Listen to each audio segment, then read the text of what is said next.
Malvani gate क्रमांक 7 में जश्न हैदरी बड़ी धूमधाम से मनाया गया। यह प्रोग्राम अली फेडरेशन की तरफ से हर साल किया जाता है। हज़रत अली अलैहिस्सलाम की विलादत 13 रजब सन 30 आमुल फील को जुमा के दिन खानाए काबा के अंदर हुई। आपके दादा अब्दुल मुत्तलिब और वालिदा फातिमा बिनते असद थीं। आप दोनों तरफ से हाशमी हैं। तारीख के लिखने वालों ने आपके खाना काबा में पैदा होने के बारे में कभी किसी तरह का इख्तिलाफ नहीं किया, बल्कि हर एक कहता है कि न अली अलैहिस्सलाम से पहले कोई काबे में पैदा हुआ न कभी होगा। मस्तदरक हाकिम जिल्द सोम सफ़हा 483। आपकी कुनियत व अलकाब बेशुमार हैं। कुनियत अबुल हसन, अबू तुराब और अलकाब अमीरुल मोमिनीन, अल-मुर्तज़ा, असदुल्लाह, यदुल्लाह, हैदरे कर्रार, नक्शे रसूल सल्लल्लाहु अलैहि वसल्लम और साकी कौसर मशहूर हैं। जब पैगंबर मोहम्मद ने इस्लाम का संदेश दिया तो कबूल करने वाले हज़रत अली पहले व्यक्ति थे। हज़रत अली इब्ने अबी तालिब पैगंबर मोहम्मद के चचाजाद भाई और दामाद थे। दुनिया उन्हें महान योद्धा और मुसलमानों के खलीफा के रूप में जानती है। इस्लाम के कुछ फिरके उन्हें अपना इमाम तो कुछ उन्हें वली के रूप में मानते हैं। लेकिन यह बहुत कम लोग जानते हैं कि हज़रत अली एक महान वैज्ञानिक भी थे और एक तरीके से उन्हें पहला मुस्लिम वैज्ञानिक कहा जा सकता है। यहाँ हम बात करते हैं हज़रत अली के वैज्ञानिक पहलुओं पर। हज़रत अली ने वैज्ञानिक जानकारियों को बहुत ही रोचक ढंग से आम आदमी तक पहुँचाया। एक प्रश्नकर्ता ने उनसे सूर्य की पृथ्वी से दूरी पूछी तो जवाब में बताया कि एक अरबी घोड़ा 500 सालों में जितनी दूरी तय करेगा वही सूर्य की पृथ्वी से दूरी है। उनके इस कथन के 1400 साल बाद वैज्ञानिकों ने जब यह दूरी नापी तो 14 करोड़ 96 लाख किलोमीटर पाई गई।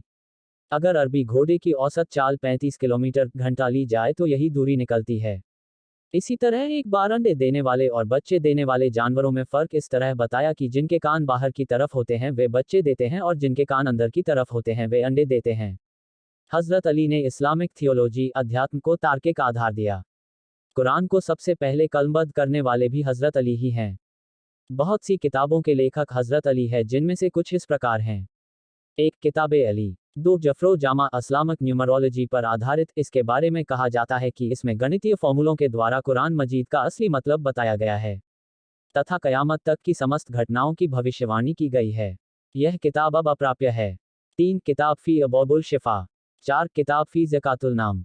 हज़रत अली की सबसे मशहूर व उपलब्ध किताब नहजुल बलागा है, जो उनके खुतबों भाषणों का संग्रह है। इसमें भी बहुत से वैज्ञानिक तथ्यों का वर्णन है। माना जाता है कि जीवों में कोशिका सेल्स की खोज 17वीं शताब्दी में लीवेनहुक ने की। लेकिन नहजुल बलागा का निम्न कथन जाहिर करता है कि हज़रत अली को कोशिका की जानकारी थी। जिस्म के हर हिस्से में बहुत से अंग होते हैं, जिनकी रचना उपयुक्त और उपयोगी है। सभी को ज़रूरतें पूरी करने वाले शरीर दिए गए हैं।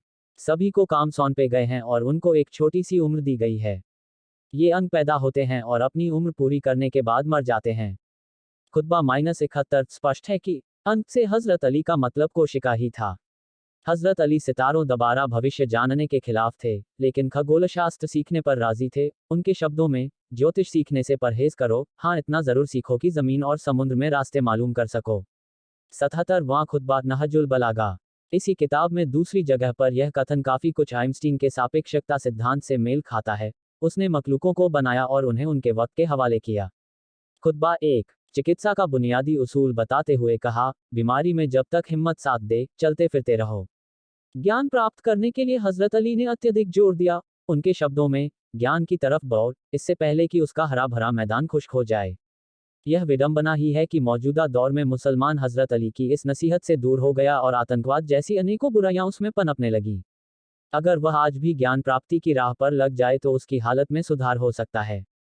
इस नाचीज के हैं, जहां मेरे होते मैं बताता हूं। बाकी मैं कह चुका हूं कि जितने भी शायर हैं वो पंजतन पाक के साए में खिलते हुए गुलाब का फूल है और सलीम जैदी उस मधुमक्खी की मानिंद है जो शहद पर बैठती है और शहद इकट्ठा करती है और आप तक पहुंचाती है।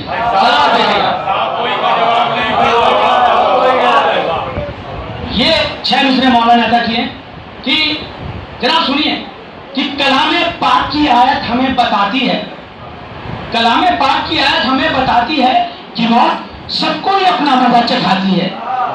कलाम पाक की आयत हमें बताती है कि मौत सबको ही अपना मजा चखाती है, मजे की बात भी करती है और डराती है। कलाम पाक की आयत हमें बताती है कि मौत सबको अपना मजा चखाती है, मजे की बात भी करती है और डराती है। सुना है शहर से शीरी में मौत आती है।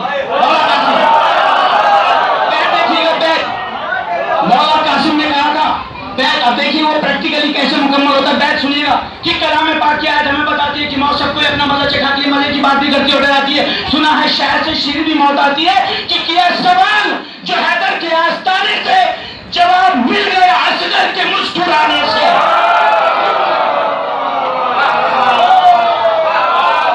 जवाब मिल गया।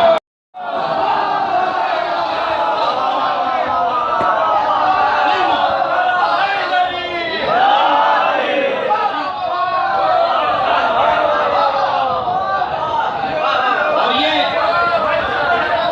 ये जो शुरू के अशार थे तभी के, एक ही वक्त में मेरा मौला एक ही वक्त में 40 घरों में जो हो मौजूद उस रात ने अगर सजदा किया है तो खुदा है।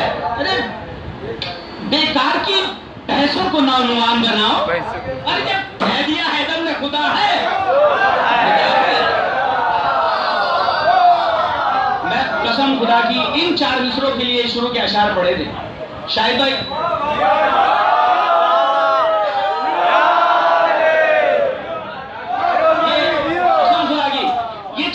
इन 4 मिसरों पे पूरी तवज्जो चाहता हूं। माहौल बन गया है इसलिए पढ़ रहा हूं, पूरी तवज्जो। एक ही वक्त में 40 घरों में जो हो मौजूद उस रात ने अगर सजदा किया है तो खुदा है। बेकार की बहसों को ना उन्वान बनाओ। जब कह दिया हैदर ने खुदा है तो खुदा है। इन 4 मिसरों पे पूरी तवज्जो चाहता हूं कि हम उनको एहतजाज में करते नहीं शरीक। फिर तो देखिए मजा आएगा, लुत्फ लीजिएगा। हम उनको एहतजाज में करते नहीं शरीक जो छोड़कर चले गए मैयत रसूल की।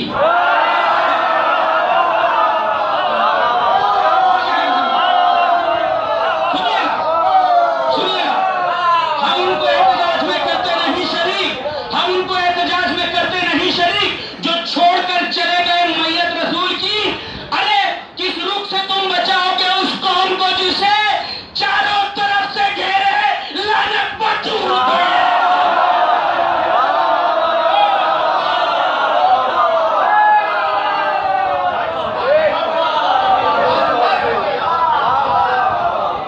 हम उनको एहतजाज में करते नहीं शरीक जो छोड़कर चले गए मैयत रसूल की।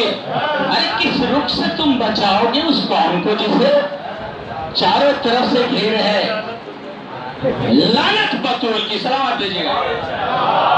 तो 4 मिसरों में समेटा है। खुदा की कसम दुआओं का तलबगार हूं। मौला ने